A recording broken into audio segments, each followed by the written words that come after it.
Bienvenue dans Conversation, le podcast de Space qui puise son inspiration dans des échanges sincères et explore le parcours de vie des hommes et des femmes du monde des médias. Parce que chez Space, nous sommes convaincus que la communication est avant tout une affaire d'humain. Nous plaçons les relations et les connexions au cœur de notre approche. C'est cette même conviction qui guide Conversation. Donner la parole à celles et ceux qui façonnent le paysage médiatique. Annonceurs, agences, régies, directeurs, planeurs, spécialistes, experts, pour partager leurs histoires, leurs expériences uniques et les enseignements qu'ils en tirent. À travers ces échanges, nous souhaitons mettre en lumière la richesse des trajectoires personnelles et professionnelles en capturant des anecdotes marquantes et des expériences humaines authentiques. Car se connecter aux autres, oser explorer de nouvelles perspectives et grandir ensemble, c'est aussi ce qui anime Space au quotidien. Connect, Dare, Grow. Conversation, le podcast qui connecte le monde du média en toutes décontraction. Bonjour Émilie. Bonjour Axel. Je suis ravie de t'accueillir dans le podcast Conversation. Merci pour l'invitation. Oh, mais c'est avec plaisir. Bon, en vrai, tu t'es proposé aussi. Ou est-ce qu'on t'a forcé ? Je dirais pas forcé, je dirais vivement encouragé à participer. Donc oui, mais tu es quand même là de ton plein gré. Bien sûr, ça va alors. Le consentement c'est important. Je suis là, je le souhaitais. Ok. Est-ce que tu peux commencer par te présenter, nous dire qui tu es et ce que tu fais dans la vie ? Je m'appelle Émilie Krohn. Je travaille chez Space depuis 12 ans. Ouais. Et à côté de Space, je fais aussi du stand-up, Ouais. des vidéos. Je suis aussi scénariste et, je l'espère bientôt, co-réalisatrice. Ah oui, multicasquette. J'essaye. Oh ouais, c'est fou. Comment tu fais pour combiner tout ça, combiner toutes ces casquettes, parce qu'on a un métier quand même assez intense. Ouais. Et ce que tu fais sur le côté aussi est aussi extrêmement intense, parce que du coup, tu fais du stand-up, donc tu te produis plusieurs fois par soir. Quelle est ta recette magique finalement pour gérer tout ça ? C'est se rendre compte que 4 heures de sommeil par nuit, c'est suffisant. En vrai, c'est quand même pas loin de la réalité. Je dors pas énormément. Mais du coup, il faut quand même avoir une hygiène de vie assez saine sur le côté, ce que je n'ai pas non plus encore maintenant, mais c'est vraiment un de mes objectifs. Mais c'est une organisation de dingue, quoi. Ça, c'est sûr. Mais tu disais, je dors peu, tu dors peu parce que tu as un besoin physiologique en sommeil moins important, ou est-ce que c'est juste vraiment ta charge de travail qui te force de dormir moins ? Je dirais que c'est un peu des deux, parce qu'il y a des jours où je vais partir à 7h30 ou 8h pour aller chez Space, et je vais rentrer, il sera peut-être minuit ou 1h du matin en fonction de la scène que j'aurais eue ou les scènes. Donc et puis il y a l'adrénaline qui fait que je vais pas réussir à dormir directement. Ouais. Après, j'ai jamais vraiment été quelqu'un qui dormait beaucoup. Okay. Je veux dire, même enfant, on m'expliquait qu'on rentrait dans ma chambre à 2h du matin et que j'étais assise au milieu de mon lit sans rien faire, mais juste parce que je voyais pas le but de dormir. Donc, le sommeil, c'est pas ton truc. Voilà, d'où mes cernes vraiment depuis mes 4 ans, je pense. Ouais, vraiment. J'ai des photos à mourir de rire où on se dit que je suis fatiguée par la vie, alors que j'ai genre 4 ou 5 ans et des cernes de malade, quoi. Putain, c'est ouf, ça. Ouais. Et est-ce que du coup, après tes scènes, tu vois, évidemment, t'as de l'adrénaline, tu disais, mais du coup, pas de teuf, en fait. Tu te permets de faire la fête. Est-ce que t'as encore un peu une vie sociale ? Comment tu Non, en vrai, non, pas énormément. J'essaye de combiner des choses. Donc, parfois, je me dis, j'ai 1 heure, 1h30 entre Space et les scènes. Alors, je vais vite voir des amis en after-work et puis enchaîner avec les scènes. Mais bon, les scènes, c'est aussi du networking, donc il faut que je reste souvent après les scènes pour parler avec les gens, avec les organisateurs. Donc, disons que je choisis quel moment aussi je peux rester, parce que quand c'est un lundi soir ou un mardi soir, c'est pas le but de me fatiguer pour toute la semaine, donc j'essaye de doser et d'organiser ça au mieux, quoi. Est-ce que tu ressens un peu de frustration parfois dans cette vie à 1000 à l'heure où tu vis de ta passion, tu vis pas entièrement de ta passion, mais en tout cas, tu vis ta passion, tu as encore un métier qui est hyper prenant. Est-ce que tu ressens des frustrations où parfois tu te dis, je devrais peut-être faire des choix, ou tu continues à tenir bon pour atteindre ton but ultime ? C'est quoi un peu ton objectif ? C'est difficile à dire, parce que moi, j'aime bien jongler entre tous ces trucs-là, parce que je trouve que chaque métier, chaque job m'apporte quelque chose.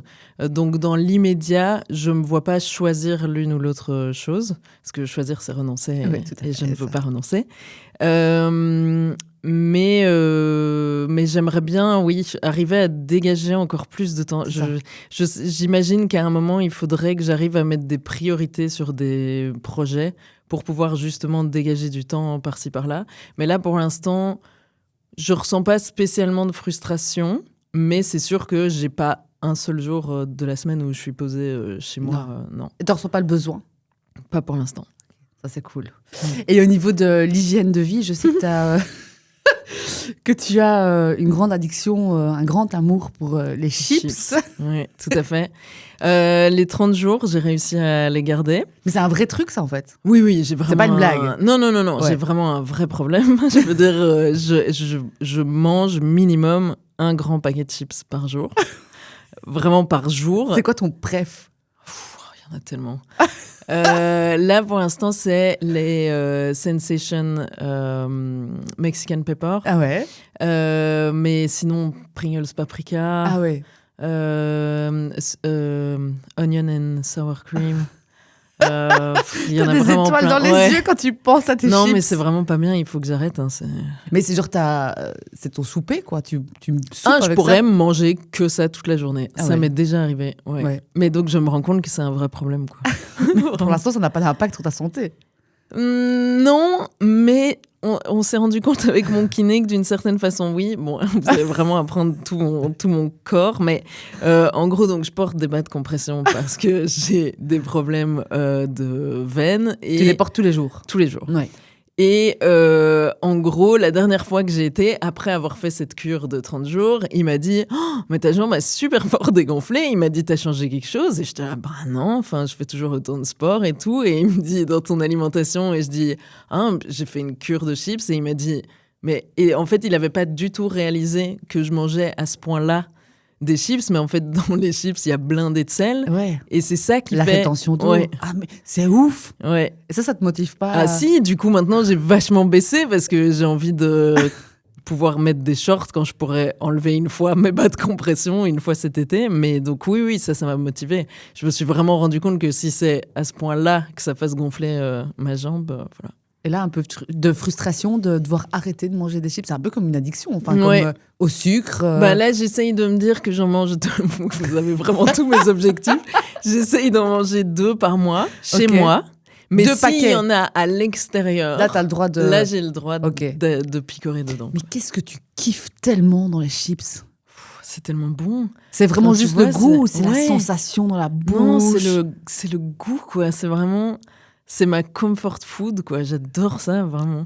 Moi, j'ai ça avec les chips croquis paprika. Double comme ça? Non, pas. Ceux-là, j'aime bien, mais je préfère vraiment les classiques, le paquet bleu. Mais paprika, c'est hyper réconfortant. Mais oui, je mets ça dans ma bouche. Alors, c'est terrible ce que je vais dire, mais c'est le goût du gras qui coule comme ça de ma gorge. C'est incroyable. Et en plus, après, tu pues. Enfin, il n'y a rien qui va dans cette histoire. Tu parles de ça à une addict. Hein, mais oui. Tu comprends? Oui, bien sûr. Et est-ce que tu as un autre rituel un peu relou comme ça, un peu bizarre, un peu... Mais whisky avant les scènes, quoi. Ah, ça, c'est... Parlons-en. Ouais, heureusement que je travaille pas chez Space comme je travaille sur scène, sinon je serais bourrée constamment. Avant chaque meeting avec un client, un petit shot de whisky. Non, ça, ce serait pas bien. Je sais qu'une fois, j'ai fait la blague. Je pense que c'était à Bérangère, je lui ai fait la blague de demander si je pouvais prendre un shot avant de présenter je sais plus ce que c'était, un pitch ou une présentation. Et alors, elle a rigolé, et donc je l'ai regardé un peu plus sérieusement, et elle a rigolé, et j'ai pris ça comme ma réponse, donc je n'ai pas pris de shot. En vrai, ça, elle aurait dit non, c'est quand même les heures de travail, quoi. Donc, un petit shot. Il paraît que c'est écrit dans le contrat. Ah ouais? Ouais, je pense que tu peux pas. Ouais, on n'a pas le droit de boire de l'alcool? Je pense pas, pendant les heures. Oui, en vrai, c'est logique. En vrai, c'est tout à fait normal. Oui. Donc, pas d'autres choses un peu... Donc, whisky avant chaque scène. Qu'est-ce que ça t'apporte? C'est un doudou psychologique. Hein. Ça fait plus grand-chose, je pense, mais ça me désinhibe, quoi. Ça me relaxe. Mais parfois, je peux vite arriver, n'avoir le temps que de prendre une gorgée, et ça me suffit pour avoir l'impression que ça va me faire cet effet-là. Et t'arrives avant une scène, t'arrives 5 minutes parfois avant le début de ta scène, et directement tu t'arrives à switcher. Il y en a plusieurs sur la soirée, ouais. Et tout de suite, tu te mets en scène et tu connais tout ton texte par cœur. Ouais, maintenant, ça fait un moment que je le tourne. Donc, parfois, maintenant, je peux même arriver et me dire « Ah, c'est combien de minutes le passage ?» et savoir ce que je vais faire parce que je connais les minutes de chaque sketch. Quoi. Et comment je te pose beaucoup de questions parce que vraiment, je trouve ça tellement intéressant, c'est tellement gai de pouvoir, que quelqu'un, une vraie humoriste, puisse répondre à toutes ces questions que tout le monde se pose finalement. Comment tu prépares un sketch? Comment tu l'écris? Tu t'inspires de quoi? Tu t'inspires de qui? Comment tu te mets à écrire? Est-ce que tu vis une scène et tu te dis, ça c'est trop bien, ça serait super de le mettre en sketch. Ouais. Et puis comment une fois qu'il est écrit, comment tu répètes de façon à ce que ce soit tout à fait fluide et OK pour la scène? Donc moi, j'écris principalement sur ce qui m'énerve, parce que c'est du coup thérapeutique pour moi de le sortir, parce que je suis pas quelqu'un qui s'énerve beaucoup. Donc je l'écris et puis je l'extériorise de manière différente. Et je dirais que ça vient à n'importe quel moment, quoi. Je sais qu'avant, c'était souvent dans des dîners ou des soirées avec des amis, j'entendais des trucs où j'étais « Ah, mais c'est n'importe quoi !» Mais vraiment, juste l'observation des gens. Et c'est pour ça aussi, sincèrement, que j'adore travailler chez Space. C'est parce qu'il y a vraiment... C'est une mine d'or de situations. Mais parce que moi, ce qui me fascine, c'est les interactions humaines. Et donc, Space, c'est un peu comme The Office, tu vois. Tu peux vraiment... T'as plein de personnalités différentes qui sont mises tous les jours dans un endroit où elles doivent cohabiter et travailler ensemble. Déjà, rien que ça, c'est hyper drôle, je trouve, tu vois. Et donc oui, généralement, quand je vais entendre quelque chose, je vais écrire. Généralement, le texte est juste énervé et entre parenthèses, il y a écrit inséré blague, toutes les 2 lignes. Et puis après, c'est en fait en parlant tout haut de ce sujet que je vais insérer des blagues. Okay. Et puis, je vais les réécrire pour pouvoir les protéger. Et puis après, la répétition, j'essaye de faire plein de trucs pendant que je dis mon texte pour ne pas être perturbée quand quelqu'un dit quelque chose dans le public. Est-ce que, du coup, comme tu as l'habitude de parler en public, de prendre la parole, est-ce que tu as encore, du coup, des stress, par exemple, pour faire des grosses présentations, présenter aux clients? Toujours. Ah ouais? Ah ouais. Mais moi, déjà, je continue à être stressée avant une scène, sinon j'arrêterai le whisky. Donc non, moi, je suis toujours stressée et les présentations me limitent maintenant. Les présentations me stressent plus qu'une scène. Pourquoi? Mais parce que là, les gens peuvent me répondre. Alors que sur scène, a priori, ils peuvent pas me répondre. En présentation, si je dis un truc, je présente une stratégie et qu'on me dit « Ouais, mais ça… » et qu'on me pose une question à laquelle je peux pas répondre, c'est ma hantise de ne pas savoir répondre, quoi. Ouais, je comprends. Et est-ce que, par contre, dans ta tête, tout est mélangé? Est-ce que tu arrives vraiment à bien dissocier moi, par exemple, parfois, je suis en train de travailler et il y a des choses comme ça qui popent dans ta tête. Est-ce que tu arrives à tout dissocier et à bien tout cadenasser? J'avoue que je suis un peu... Certaines personnes diraient contrôle fric, donc c'est vrai que je suis très compartiment dans ma tête, quoi. Mais je suis obligée parce que sinon, sinon tout se mélange et j'arrive pas à gérer. Donc non, je dirais que c'est très compartimenté. Maintenant, si je vois quelque chose qui me fait rire ou j'entends quelque chose, alors je le note vite et puis je reviendrai dessus après, quoi. Est-ce que les gens te demandent souvent ouais, Émilie, fais des blagues en permanence, j'imagine? Oui. Mais c'est pas grave, je rigole et je dis j'en ai pas. Parce que ça te saoule en vrai? Mais en fait, c'est les blagues qui sont sur scène, c'est vraiment pas comme, tu vois, les blagues carambars que tu racontes vite. Donc parfois, je suis là, est-ce que vous avez déjà remarqué? Tu vois, je suis là, non, je vais pas commencer à faire ça. Mais après, ça me fait rire et puis c'est gentil de demander finalement. C'est vrai. C'est vrai que c'est gentil. Mais ça, je comprends que ça doit être un peu... je sais pas, je trouve pas le bon mot, mais relou qu'on te demande systématiquement et que tu doives refuser ou trouver des stratégies pour... Parce que finalement, t'es une personne comme une autre. Oui, tu fais des blagues sur scène, mais pas dans la vie de tous les jours. En fait, je pense que les gens s'imaginent que les humoristes sont drôles tout le temps en permanence. Mais en fait, il y en a qui sont très là-dedans et qui font des blagues tout le temps. Moi, c'est vrai que je suis plutôt quelqu'un de calme à côté de ça et plutôt introverti. Donc, moi, la foule et les échanges sociaux, c'est pas directement mon truc, quoi. Ouais, non, je comprends. J'ai quelques petites questions pour toi. Est-ce que tu as une chanson qui pourrait te représenter le mieux, qui représente le mieux ton mood au travail? Vu cette histoire de compartiment, je dirais work. de Rihanna. Parce que je suis vraiment en mode... Focus, travail. Ouais. Mais t'es obligé, en fait. Tout est tellement timé, tu dois être hyper productive, même au taf, quoi. Ouais. Oh, punaise. Mais c'est pour ça qu'on ne te voit pas souvent sur la terrasse. Non, je m'arrête vraiment très rarement, j'avoue. Oui, c'est vrai. Maintenant, je comprends mieux. Non, je comprends. Si ton travail était un film ou une série, quel serait le titre ? Bah, du coup, The Office, quoi. Parce que vraiment... Et je dis ça, et c'est ma série préférée au monde, hein, mais je trouve que vraiment, chaque microcosme comme ça, dans des bureaux, ça me fait vraiment penser à ça. Les gens sont tous très drôles. Ok. Bon, ton talent caché, ça, entre-temps, on le sait maintenant. Après, t'en as peut-être un autre. Bah, j'ai réfléchi à cette question, et je sais jongler avec 3 choses pendant quelques secondes. Incroyable. Ouais. Je crois que j'arrive à faire 2 tours. C'est dingue, ça. Ouais. Et tu t'entraînes souvent Non, c'est vraiment quelque chose d'un peu inné, comme ça. Ok, bon, chic. C'est très, très chic. Bon, celle-là, à voir si tu as envie d'y répondre ou pas, ou si tu y as trouvé une anecdote drôle ou marquante que tu peux partager et que tu as vécue chez Space. Il y en a. En fait, quand je suis arrivée chez Space, à partir du moment où je suis arrivée, je faisais beaucoup de blagues le 1er avril. Du style classique, le post-it en dessous de la souris, ce genre de choses. Mais il y en a une qui m'a vraiment fait particulièrement rire, c'est que j'avais mis Out of Order sur toutes les toilettes de tous les étages de chez Space. Et donc, je m'amusais à regarder dans le couloir et à voir tout le monde descendre et monter pour chercher des toilettes qui fonctionnaient. Et je l'avais juste pas mis sur celle du bas où il y a François parce que je me suis dit voilà. Et donc tout le monde allait aux toilettes de la réception. Et du coup, après quelques heures, François a envoyé un mail en disant je crois qu'une petite comique Missot, vous pouvez tous retourner à vos toilettes, tout va bien. Et ça m'a fait vraiment beaucoup rire. Ce genre de truc me fait drôle. Bon, tu nous as expliqué 1, 2, 3. Tu nous as déjà expliqué ce qui te plaît le plus dans le travail chez Space, c'est d'observer les gens. Est-ce qu'il y a autre chose qui te plaît particulièrement ? Vraiment, les gens. Ouais, les gens. Et puis après, je trouve que dans le métier qu'on fait, en tout cas en tant que client advisor, c'est client advisor à chaque fois. Ça. Ça change tout le temps. Client advisor, moi, ce que j'adore, c'est qu'on est nourri constamment d'études sur le comportement des gens et de nous. Et en fait, parce que c'est en constante évolution, que ce soit de manière économique, écologique, etc. Et ça me fascine et j'aime beaucoup. Enfin, tout ce qui est études comportementales, j'adore ça. Ok, cool, merci d'avoir partagé ça.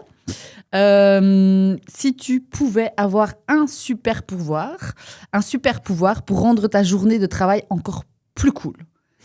Ça va être très premier degré, mais ce serait la téléportation pour ne pas perdre de temps dans le trafic. Mais évidemment. Arriver chaque fois à un endroit et un autre. Ouais. Ça serait incroyable. Ça serait mon rêve. Ouais, ça c'est pas mal. Mais je crois pas que ça arrivera un jour, ça. Je pense pas non plus. Ça c'est mort. Si tu pouvais échanger ta place avec n'importe quel collègue pendant une journée, tu choisirais qui et pourquoi ? Ce serait tout le monde. Et vraiment, oui. Et en plus, Kelly le sait parce que je lui en ai déjà parlé, mais j'ai vraiment envie de pouvoir être à la place de chaque spécien pendant, pas forcément longtemps, mais juste pour voir. Parce que je pense que c'est aussi en voyant comment eux travaillent et sur quoi ils travaillent que ça va améliorer le travail de tout le monde in fine, quoi. Encore une fois, la performance, la productivité, le rendement. J'aime bien être efficace. L'efficacité. Si tu pouvais inviter une célébrité à déjeuner, tu choisirais qui ? Alors ça, ce serait Phoebe Waller-Bridge. C'est une réalisatrice, scénariste, humoriste. Elle a plein de casquettes. Elle est incroyable. Elle a fait Fleabag, Killing Eve, plein de séries absolument incroyables. Ok. Qu'est-ce qui te fascine chez elle ? Mais elle est hyper forte à tous les niveaux, quoi. Okay. Et elle est d'une intelligence, ça me fascine, vraiment. Tu lui poserais quoi comme question ? Je sais pas du tout. Je crois que déjà, je rougirais et j'oserais rien dire, donc je sais pas du tout. Franchement, je sais pas. Ouais, c'est ça. Je lui proposerais des chips et puis, je sais pas. Ce serait très awkward, je crois, comme moment. Et qu'est-ce qui t'inspire finalement chez les gens, chez les autres ? Je crois... Je sais pas t'expliquer, c'est vraiment la personne dans tout ce qu'elle est, quoi. Okay. Pas forcément les points positifs, sa façon de travailler, mais les petits trucs qu'elle va pas aimer. Ou... Les râleurs sont mes préférés, quoi, vraiment. Parce que je me dis, mais pourquoi il râle encore? Tu vois? Genre, est-ce que vraiment la vie est pas déjà assez compliquée que pour râler sur des bêtises? Et donc, mais ça me fait rire parce que je me dis, ah là là, ils perdent encore de l'énergie à râler sur des trucs. Et j'aimerais bien, enfin vraiment ça, je trouve ça super. J'aimerais bien une fois parler avec eux pour demander pourquoi. Tu vois, vraiment tirer le truc et comprendre pourquoi ils râlent tout le temps. Toi, t'es pas du tout une râleuse? Non, pas beaucoup quand même. Non. Comment face à une frustration, face à quelque chose qui t'ennuie, comment tu réagis? Mais moi, j'ai un côté hyper rationnel. Ah ouais. Donc, s'il y a un truc qui m'ennuie, je vais généralement process de mon côté, essayer de comprendre pourquoi ça m'ennuie, comment est-ce que je peux régler ça, et est-ce que vraiment c'est nécessaire de râler pour ça. Tu rationalises de ouf. Je suis trop contente d'avoir eu ce moment très privilégié avec toi. Avec grand plaisir, merci à toi. Attends, j'ai encore une dernière question. Et la question signature du podcast. Est-ce que tu es plutôt connect, dare ou grow? Je dirais dare. Ok. Parce que j'ai envie d'essayer plein de nouveaux trucs tout le temps. Donc ce serait vraiment ça. Tu t'arrêteras jamais? Je pense pas. Merci beaucoup, Émilie. Merci à toi. C'est déjà la fin de cet épisode de Conversation. J'espère que cet épisode vous aura plu. Si c'est le cas, n'hésitez pas à partager l'épisode autour de vous, à vous abonner et à noter le podcast en y mettant 5 étoiles par exemple sur votre plateforme d'écoute préférée. C'est la meilleure façon de nous soutenir et de faire grandir le podcast. Bref, faites tout ce qui fait vibrer l'algorithme. Merci beaucoup. Conversation, le podcast qui connecte le monde du média en toute décontraction.